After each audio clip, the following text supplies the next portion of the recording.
Republic of Korea Ranger Training, or ROK Ranger Training, as it was known. I attended it in June of 1983. I was stationed in Korea with the 2nd Infantry Division at a little place called Camp Pelham. It was right up on the DMZ. I was with E Company, 2nd Engineers, and our mission was to put a pontoon floating bridge in over the Uijeonbu River and evacuate the personnel that were on the north side of the river if North Korea was ever to invade. And I'll put a picture in right now of what our bridge would look like going across the Uijeonbu River.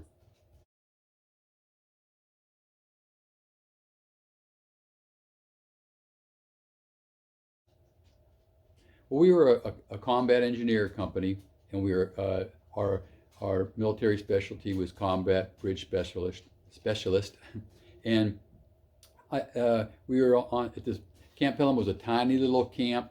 It was named after a Confederate cavalry officer, John C. Pelham, and there was another company there with us, the 2nd 17th Field Artillery. And in 1982-83, when I was there, they were the only live fire artillery outfit in the U.S. Army, and so they were prepared to fire put live rounds right into North Korea if they had to. And it was, basically when the Korean War ended, wherever U.S. units were at, that they dug in, and that's pretty much where they remained into the 80s. Well, anyways, back to ROK Ranger Training. With our unit of engineers, we had Koreans that were known as KATUSAs, Korea Augmentation to the U.S. Army, because Korea had back then, they still do, mandatory service, and when you went in to the Army, you normally went into the Republic of Korea Army, and they are hardcore, brutal. I mean, no nonsense, and they have to be, because they're constantly trying to protect against incursions from the north. And I mean, in the 1 year that I was there, there must have been 20 different incursions in firefights up there in the DMZ, and it's so they have to be tough.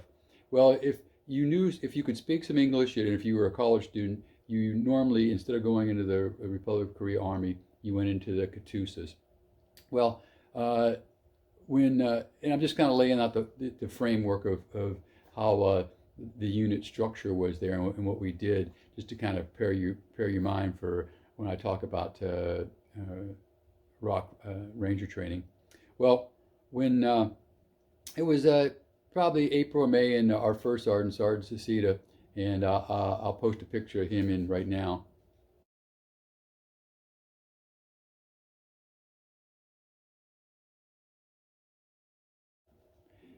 He came and asked for volunteers to go to this ranger training, and he knew it was going to be tough. I mean, we were a combat engineering battalion, but we did PT, and we were all in good shape, but we weren't in ranger shape. So every morning we ran PT. We ran 3-4 miles outside the camp and into the village and out into the countryside and back. And but that just wasn't enough for first sergeant. So in the evenings we would run too, and we'd run all over the place, up and down. There's just nothing but rice paddies and the like up there around Camp Pelham. So we'd be running around those, and so we'd do our morning PT, and then we'd do our afternoon PT to get ready for this. And we thought we were in pretty good shape when we left. And so on a June day, we packed up, loaded into the Deuce and a Half, and there was 6 or 7 of us, and a half dozen, and we left Camp Pelham and went to the Kamaksan Training Ground near Uijeonbu, which is like 20 miles from where we were at. But it was out in the middle of nowhere. And so we roll into the training ground, and they showed us where we were going to be staying. And and we pitched our little pup tents, and basically that's where we were living for the next week or so, was in a little pup tent. The only thing we ate was the canned sea rations at the time, and they had a little shower for us, which was basically a couple of pipes, probably like 3/4 inch, pounded into this rock face on this hill, and it just had like a constant flow of cold spring water coming out of it, and that was our shower.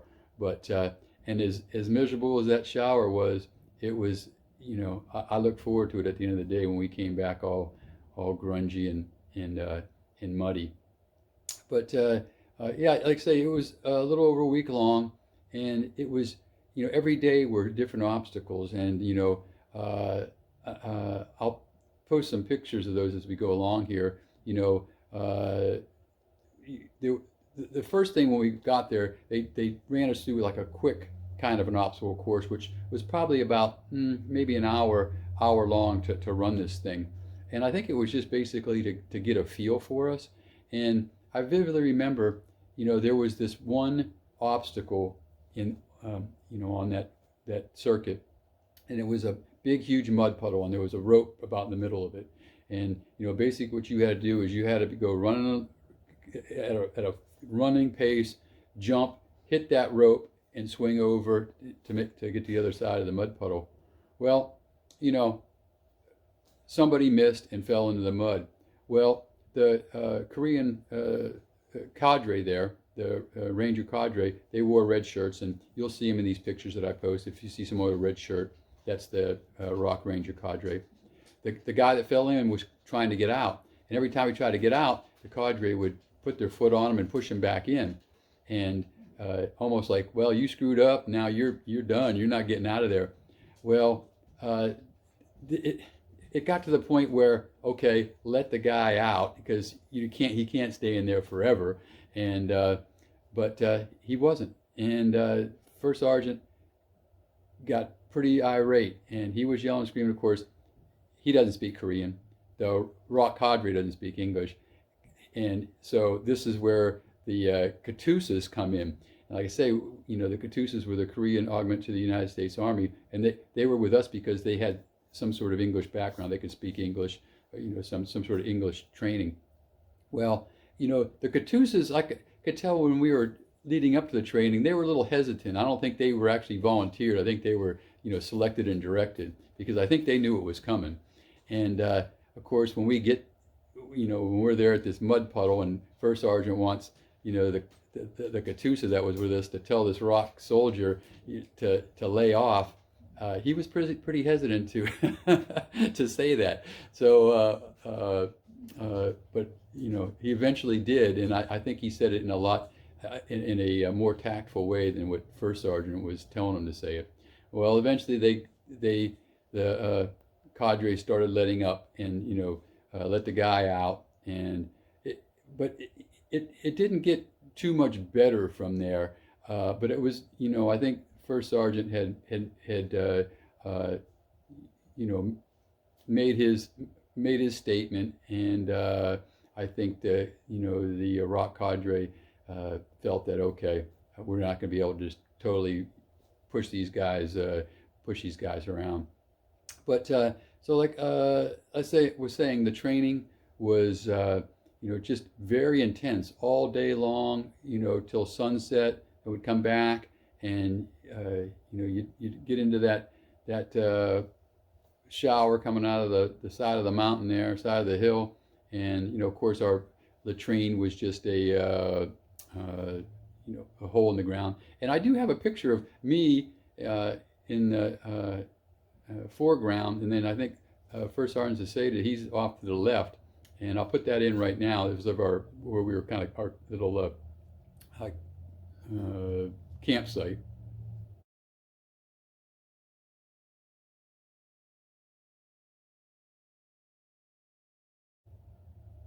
And then this, I'll put in a picture of a rope obstacle that one of the many rope obstacles. Well, I'll put in a couple of pictures of the different rope obstacles that we were dealing with.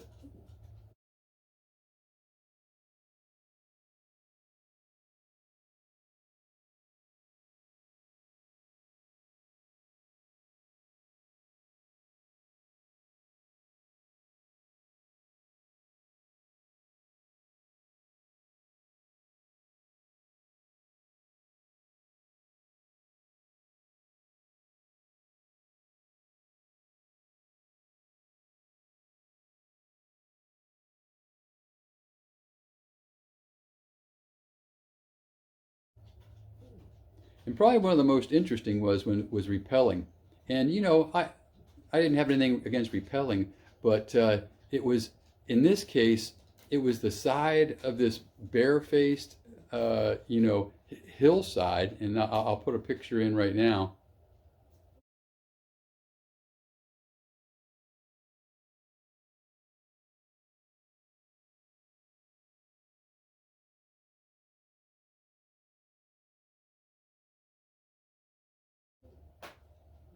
And there was this little wooden platform that came out, and it was just like two boards that snuck around this rock face where we had to get out on, and then the cadre were out that were on it, and then they would get us ready, and then we would go ahead and rappel down this mountain. But it was when I first saw that, I thought, man, there's no safety features here at all. I mean, it's basically just get out on that planking, and if you went over the side, but that was the whole Republic of Korea army. There was they really didn't care about training mishaps, because they were they're living, like I said, in a world of danger all the time. There's a constant threat from North Korea, so their training was well, if you die, I guess you're just weren't cut out for it. But yeah, so getting out on that rock face was something of a challenge for me, especially since I had a little bit of an issue with heights. And actually, probably one of the better pictures I have is all of us that were going through the training, because it was our unit and several other units together, is a picture at the bottom of that hill with the cadre, and I'll put a picture of that in right now.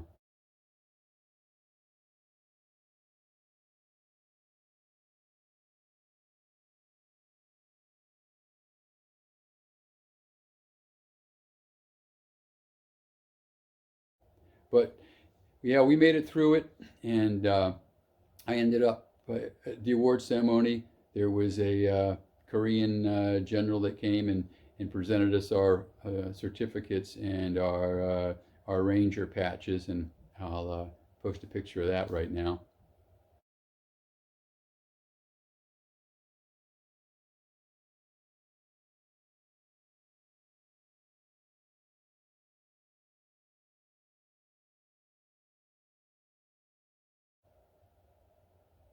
But it was it was it was definitely uh, an adventure, and I am so glad that I did attend it, and it was just another milestone in my tour in Korea.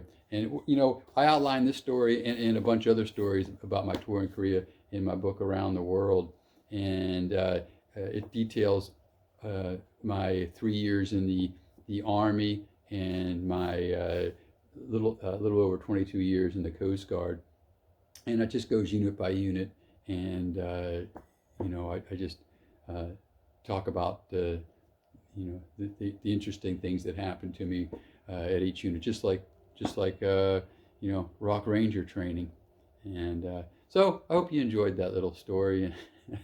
My little Korea War story, ROK Ranger War story. And if you want to get a copy of the book, you can get it through my webpage, www.edsimler.com, and I have it on there as a paperback or an ebook.